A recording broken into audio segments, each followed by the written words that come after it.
Subscribe करें IT की tips को और बेल आइकॉन को दबाएं टेक्नोलॉजी की लेटेस्ट वीडियोस देखने के लिए। तो फ्रेंड्स, कुछ अर्सा पहले मैंने एक वीडियो बनाई थी जिसमें मैंने आपको बताया था कि Xeon प्रोसेसर और आई सीरीज़ की जो प्रोसेसर हैं उनके अंदर क्या डिफरेंस होता है और आपको कौन सा प्रोसेसर किस जगह पे इस्तेमाल करना चाहिए। तो लेकिन फिर भी कुछ लोगों को, कुछ दोस्तों को कन्फ्यूजन थी और उनके क्वेश्चंस मेरे पास आए, तो आज हम इस बारे में थोड़ी सी और बात करेंगे। तो वीडियो को लास्ट तक देखते रहिएगा। मेरा नाम है खुरम अब्बास, आप देख रहे हैं आईटी की टिप्स।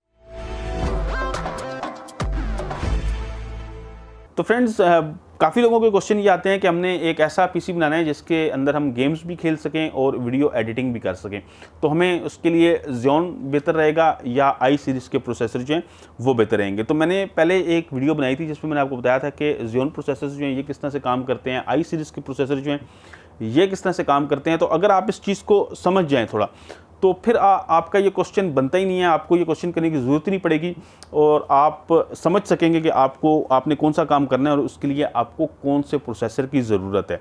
तो देखें, अगर आपने एक गेमिंग पीसी बनाना है तो मैं आपको पहले बता चुका था कि उसके लिए आपके जो आई सीरीज़ के प्रोसेसर्स हैं वो बेहतर हैं, क्योंकि उसकी वजह ये होती है कि आई सीरीज़ की जो प्रोसेसर होते हैं उनके सिंगल कोर के अंदर पावर होती है, वो पावरफुल होते हैं।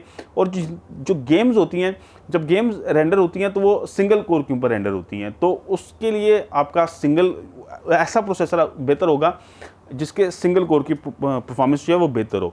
लेकिन दूसरी तरफ जो Xeon के प्रोसेसर्स हैं उनमें ये होता है कि उनके अंदर कोर्स काफ़ी ज़्यादा होते हैं, सिंगल कोर में ज़्यादा पावर नहीं होती, लेकिन जो कोर्स हैं वो ज़्यादा होते हैं। तो वो ऐसी चीज़ों के लिए बेहतर हैं जिनमें ज़्यादा कोर्स इस्तेमाल होती हूँ, जैसे कि वीडियो एडिटिंग है, एडोब प्रीमियर है, या ज़्यादातर जो हमारी वीडियो एडिटिंग की ऐप्स हैं वो मल्टीपल कोर को सपोर्ट करती हैं और वो ऐसे कंप्यूटर के ऊपर जल्दी वीडियो रेंडर करेंगी जिनमें कोर्स ज़्यादा हों। तो अगर अब कोई शख्स ऐसा पीसी बनाना चाहता है जिस पे वो वीडियो एडिटिंग भी कर सके और साथ में गेम्स भी खेल सकें, तो उसके लिए फिर आई सीरीज़ ज़्यादा बेहतर है, क्योंकि अगर आप Xeon के पीसी पे गेम खेलेंगे तो उसकी परफॉर्मेंस कुछ ज़्यादा अच्छी नहीं होगी। जबकि अगर आपने कुछ सिंपल वीडियो एडिटिंग करनी है, यानी कि आपकी कुछ ज़्यादा एडिटिंग का काम नहीं है और एक सिंपल सी एडिटिंग करनी है, तो उसके लिए आप आई सीरीज़ के ऊपर भी काम चला सकते हैं। और उसके बाद आप ये चेक कर लें कि आप जो प्रोसेसर ख़रीद रहे हैं उसकी जो कोर्स हैं उसकी पावर कितनी है, यानी कि उसकी रेटिंग क्या है। तो उसके लिए एक वेबसाइट है, उसका लिंक मैं डिस्क्रिप्शन में दे दूंगा। तो उस वेबसाइट पे जब आप प्रोसेसर का मॉडल डालेंगे तो आपको पता चल जाएगा कि इस प्रोसेसर की क्या रेटिंग है और इसके सिंगल कोर की रेटिंग क्या है और इसकी ओवरऑल रेटिंग जो है वो क्या है। तो बिल्कुल सिंपल सी बात है जो मैंने आपको बताई है कि अगर आपने वीडियो एडिटिंग करनी है तो आपको फिर Xeon की तरफ जाना है, और Xeon में फिर आपने कुछ ऐसा प्रोसेसर लेना है जो थोड़ा लेटेस्ट हो।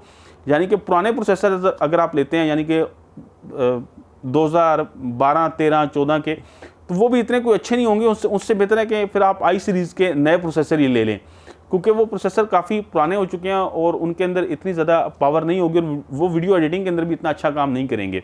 तो अगर आपने कोई वीडियो एडिटिंग का एडवांस लेवल का काम करना है तो फिर आपको एक अच्छा Xeon का ऐसा प्रोसेसर चाहिए जो ज़्यादा पावरफुल हो, उस पर आप अच्छा काम कर सकते हैं। अदरवाइज जो पुराने Xeon के प्रोसेसर्स हैं इनकी इतनी पावर नहीं है, तो इनको लेने का कोई फ़ायदा नहीं है। इस पर ना आपकी गेम्स अच्छी चलेंगी और ना आपकी वीडियो एडिटिंग जो है वो कुछ ज़्यादा बेहतर होगी। तो अगर आप ऐसा पीसी बनाना चाहते हैं जिसमें आप गेम्स खेल सकें और साथ आप वीडियो एडिटिंग कर सकें, तो उसका बेहतर हल यही है कि आप आई सीरीज़ का कोई i7 लें, वो ज़्यादा बेहतर है। i5 मत लें, i7 लें, वो ज़्यादा बेहतर है। i7 के साथ आप एक अच्छा ग्राफिक कार्ड लगा लें, तो इससे ये होगा कि आपकी जो गेमिंग की परफॉर्मेंस है वो भी बेहतर हो जाएगी और आपका वीडियो एडिटिंग का जो छोटा मोटा काम है वो भी आप उससे कर सकते हैं।